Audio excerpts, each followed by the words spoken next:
away at 73 years old in 2019. So definitely not Gordon, but still a very interesting person. My personal opinion is that he's one of those people who's difficult to research because he was eccentric and he held some beliefs that most people found strange or were intimidated by. Also, the fact that he wandered around a very famous cemetery with a wooden stake, that's kind of creepy, but like 20-year-olds are stupid. This is just a friendly reminder to respect other people and their beliefs, even if you think they're absolutely insane. As long as you're not doing any harm, please note that. You can believe in vampires all you want. In conclusion, if you think your local Victorian cemetery is being haunted by a vampire, don't wander about with a wooden stake, even if you're 24 and an idiot. Or at least just don't get caught doing it, because it's a big cemetery and you can get lost in there. I think just best avoid all of the cemeteries after dark.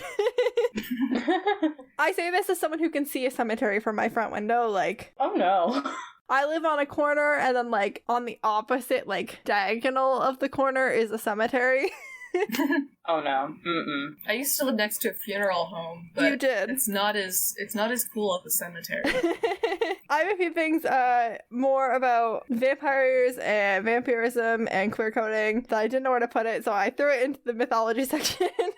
Because I think the use of that is really interesting in this episode. Gordon here is obviously a stand-in for John, trying beyond reason to convince Dean that they are alike, even in the middle of that last physical altercation.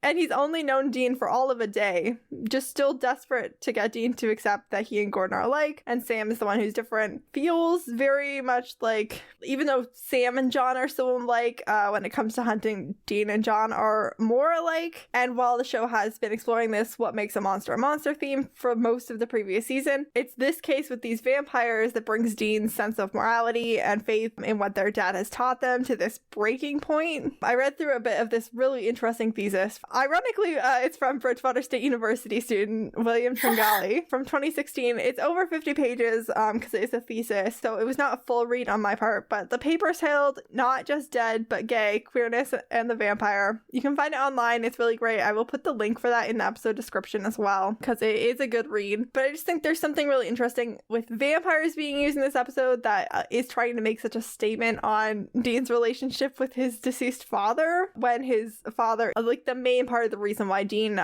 is so engaged in this performative heterosexuality that he is always so concerned about. And by extension, like hyper-masculinity, toxic masculinity. Yeah. Which is really interesting, considering like some of the things that he said, like especially at the end of the episode, right, when he's talking to Sam about monsters. Their dad taught him to hate these things, and I do hate them. Yeah. And if you want to bring that all into vampires are a really great vehicle for queer coding. You look at Dean, there's some interesting conclusions to be drawn there. Have you guys ever heard of the Hays Code? I don't think so. It's the motion picture production code. It was in use for like the first part of the 20th century. Basically, it was like censorship and what you could include in movies, and it was like all about like enforcing, I guess, 20th century view of morality. So you could only show your protagonists doing certain things, you could only show your villains doing certain things. And it's actually the reason why we have so many queer-coded villains, because a lot of these things that you didn't want to promote, you would have your villain do. So you would show it in like a villainous way. Yeah. That's why, honestly, all it did was just show us like a whole bunch of really cool villains that we all want to be when we grow up. Yeah. And the Celluloid Closet also talks quite a bit about the Hays Code in queer coding villains as well. A great thing to check out if you haven't already. Yeah, I'll definitely add that to my list, personally.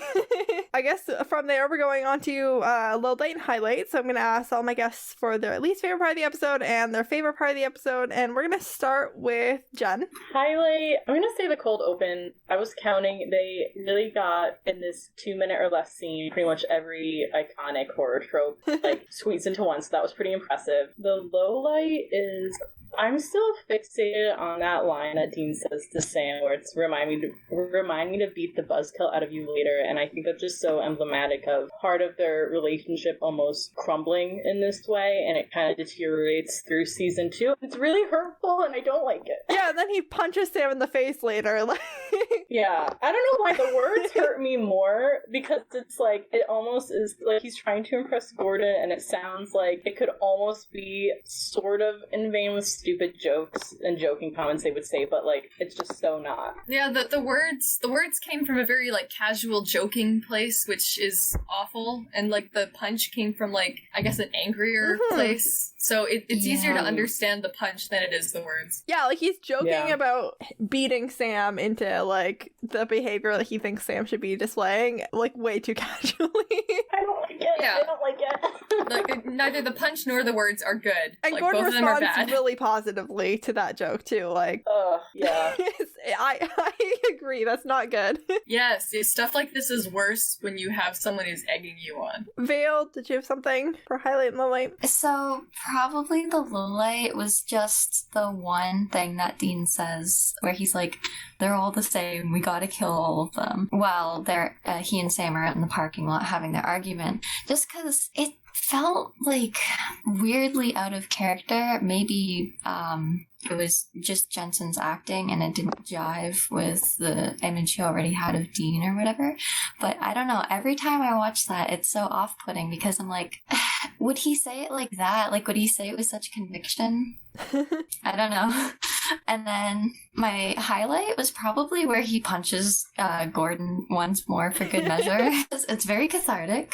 It feels good because we can already see, like, Dean looks like crap after their fight, but I think it also is kind of emblematic of how Gordon kind of got into his, like, he trusted him a lot just because of how he reflected his dad. And when he realized he was an asshole, Dean just was not having any of it, and probably, like, a lot of the underlying hatred that, or, like, displeasure that he probably does have with John, but just can't vocalize or really acknowledge for what he thinks is his own mental health.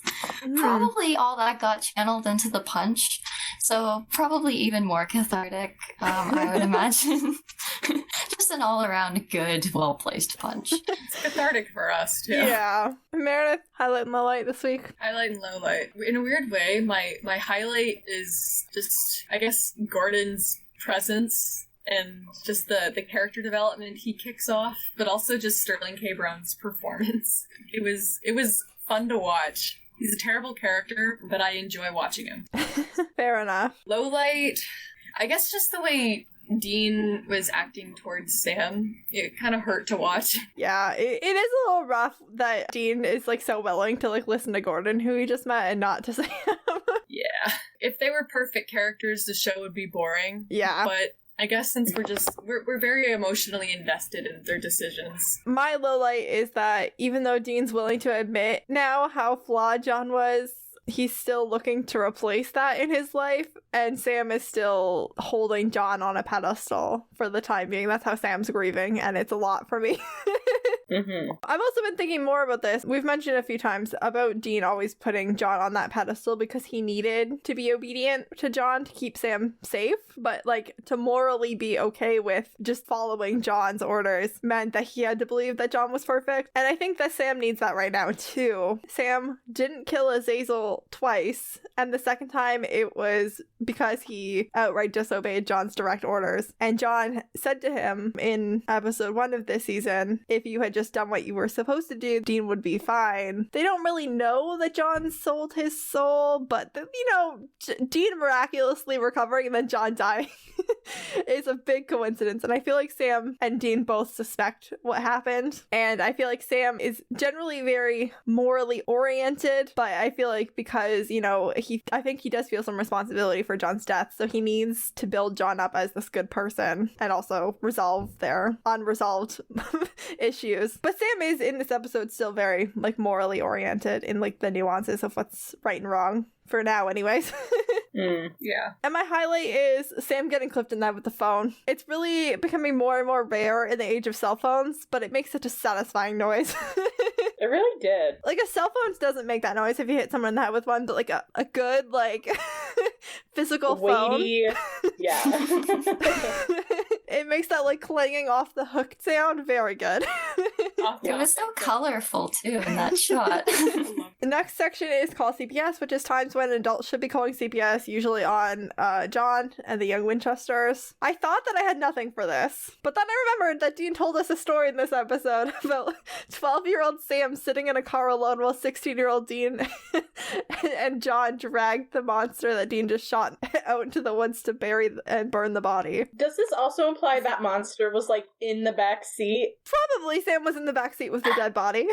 Oh gosh, I really hope they put it in the trunk. It might not have fit in the trunk. They have a bunch of stuff back there. Oh no. They have I guess they have another layer. They have put people in the trunk before. Yeah, they can definitely fit people in the trunk, which either means either they were stacked all of their bags in the trunk, or they or they stacked a monster in the trunk. Either way, one of those things is in the back. You have to go on vacations with your parents, and for me it's usually my dad. My dad's the one who has to play Tetris with the suitcase. So just imagine John being like, "All right, we gotta move this shit around." So we pick the monster.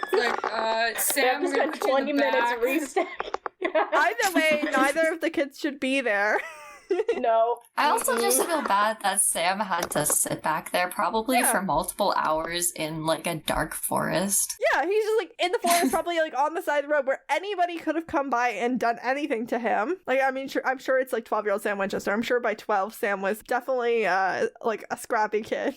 But I'm sorry, all I can picture is this comedic style sequence where we get young Sam sitting in the back seat with a dead body that's just flopping around. It's bad. It's really is. Bad. It's really bad. He's pushing it away from him, and Dean is like, "Stop being a baby." I'm so glad everyone else is as messed up as I am. With all of that in mind, on to mental health check. I'm not a psychologist, so this segment is based purely on my own opinions and a weekly reminder that if you're struggling with anything at all, please reach out for help. This week, there was a lot regarding mental health happening. Yeah. I'm gonna try and keep it to a couple specific things. I really noticed that Dean was starting to open up a bit, even if it was to a stranger who reminded him of John. At least he was talking to somebody, which is more than we had for a few episodes. Yeah, and he acknowledged that he wasn't dealing with this in a very healthy way. Yeah. Mm-hmm. And then also Sam, who Dean was specifically closing his feelings off from, knew exactly what it was that Dean was feeling. And Sam, I feel isn't really dealing with it great either, but he knows. He told us last episode that he knows he's not okay. They're just not okay. What else is new? We had no soul transactions this week. Sam's traumatic brain injury. Sam got taken out really hard with that phone. He was definitely unconscious. At least it was funny, though. It was excellent. Sometimes you need to get knocked out with the phone every once in a while. Builds character. This is a segment that I honestly forgot to do with my last couple of guests, so Ed and KJ had to go back and do it. How would you like to rate this episode? It could be from 1 to 10. It could be just high, medium, low. It can be out of whatever scale you choose. It doesn't have to be based off everything. I'm just rating all the episodes, and I would like to factor what you guys think into my made-up criteria. On the action to philosophical scale, much more philosophical, I think, when you get into it. Yeah, there was some show what do the Winchesters believe in type philosophy being laid out here for us. I'll give it an 8, I guess, because it's not an episode I think of all the time, but I liked watching it, and it was great for character development, and we got Gordon. Yeah. I'm still thinking about my Letterboxd account, so I'm gonna do stars. So out of 5, I'm gonna do this one 3.5. Okay. I liked how it was directed. I think it's definitely within the series really important. I feel like the thing that really gets me is Gordon himself, which I think many people have kind of had conversations about. Gordon being a character of color, being a villain, and how that feeds into kind of the abysmal portrayal of characters of color in Supernatural as a whole. Yeah. So, we're not doing well right off the bat. Yeah, I don't know. I feel I'm just gonna say it because I feel a lot of people who've watched this show will have thoughts about it. But I mentioned and we've talked about how this episode is interesting, that it subverts a lot of audience expectations, and I think it does within the episode, but I just feel like within the meta-narrative, or just the outside world, how people consume media, it can't be as subversive as it wants to be, just because Supernatural is just a very white show. Yeah. This episode is very white, and if the one villain is a black guy, I just think some things start to fall apart. Yeah. And I'll leave it at that. Like, we discussed that Sterling K. Brown did a lot with the role, but, like, when in the end, he was still playing a villain. Like, a very terrible villain. Yeah. Yeah. And I don't think there's necessarily anything wrong with that if, your cast is, going to have large variety. I think anyone